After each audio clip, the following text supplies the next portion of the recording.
सोचिए, हजारों साल पहले जब टेलीस्कोप का नामो निशान भी नहीं था, तब हमारे ऋषि आसमान की तरफ देखकर कैसे सूर्य की दूरी, चंद्रमा की चाल और ग्रहण का दिन जैसे ब्रह्मांडीय घटनाओं का इतना बारीक वर्णन कर पाते थे। क्या यह सचमुच संभव था? और सबसे बड़ी बात, क्या उनकी गणनाएं उतनी ही एक्यूरेट थीं जितनी आज नासा की एस्ट्रोनॉमी? क्यों हिंदू धर्म सिर्फ 9 ग्रहों को मानता है? ये नवग्रह आखिर हैं क्या? ये मॉडर्न प्लैनेट्स से कैसे अलग हैं? और क्यों प्राचीन भारत ने इन्हें केवल आकाशीय गोला नहीं बल्कि दिव्य शक्तियां माना, जो हमारे कर्म और भाग्य को प्रभावित करती हैं? दोस्तों, आज हम खोलेंगे वो रहस्य जो हमारे वैदिक खगोल शास्त्र को मॉडर्न एस्ट्रोनॉमी की असली नींव साबित कर देगा। भारत की परंपरा में नॉलेज सिर्फ किताबों में बंद नहीं रहा। हमारे यहाँ हर वैज्ञानिक सत्य को कहानियों और श्लोकों में पिरोकर जीवन का हिस्सा बनाया गया। ऋग्वेद, विष्णु पुराण, रामायण, महाभारत, गीता, हर जगह आकाश का ज्ञान छिपा है।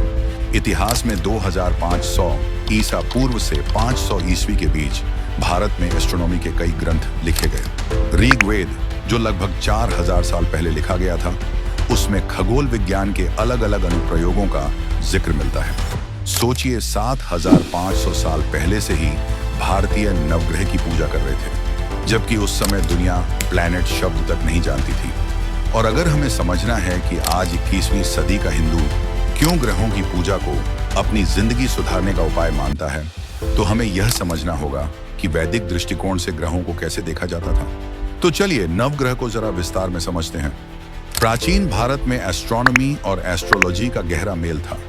ज्योतिष का प्रयोग केवल ग्रह नक्षत्र देखने तक सीमित नहीं था, बल्कि भविष्यवाणी और हॉरोस्कोप्स तैयार करने के लिए भी किया जाता था। इनमें नवग्रह का उपयोग किया जाता था। ये नवग्रह थे सूर्य, चंद्र, मंगल, बुध, बृहस्पति, शुक्र, शनि, राहु और केतु। लेकिन ध्यान दीजिए, वैदिक एस्ट्रोलॉजी में इन्हें प्लैनेट नहीं कहा गया। इन्हें कहा गया ग्रह, जिसका संस्कृत में अर्थ है जो बांधे रखता है।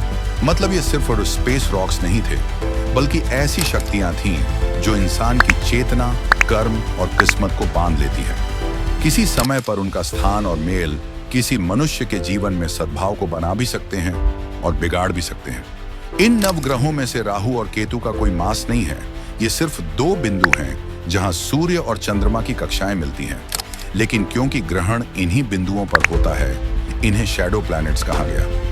आमतौर पर इन्हें नकारात्मक प्रभावों का सूचक माना गया है।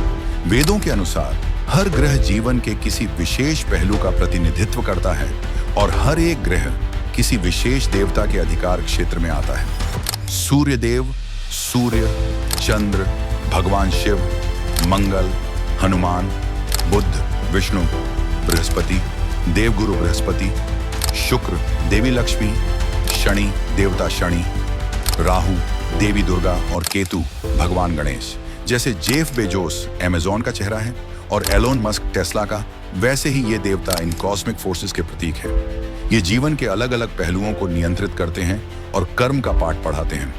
उदाहरण के लिए शुक्र यानी वीनस देवी लक्ष्मी से जुड़ा है। कुंडली में शुक्र अगर खराब हो तो वैवाहिक जीवन कठिन हो सकता है। ये कोई दैवीय बदला नहीं है, बल्कि कर्म का पाठ है। शायद पिछले जन्म में उस व्यक्ति ने अपने साथी को हल्के में लिया हो और अब उसे इस जन्म में वही पाठ सीखना है।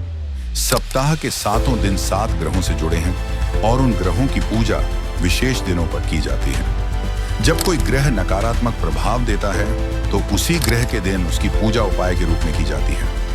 ये उपाय सिर्फ ग्रह को शांत करने के लिए होता है। असल मकसद है आत्मा की पूर्णता। तो दोस्तों, अब शायद आपको नवग्रह के रहस्य अच्छे से समझ आ गए होंगे, लेकिन जरा ठहरिए।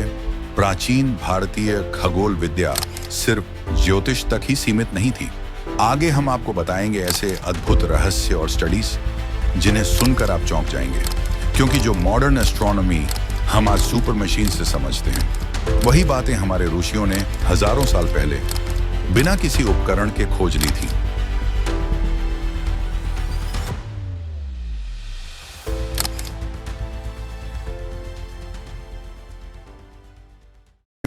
अभी स्क्रीन पर दिख रहे हमारे अन्य वीडियो भी जरूर देखें, जहां आपको और भी दिव्य रहस्यों की गहराइयां मिलेंगी।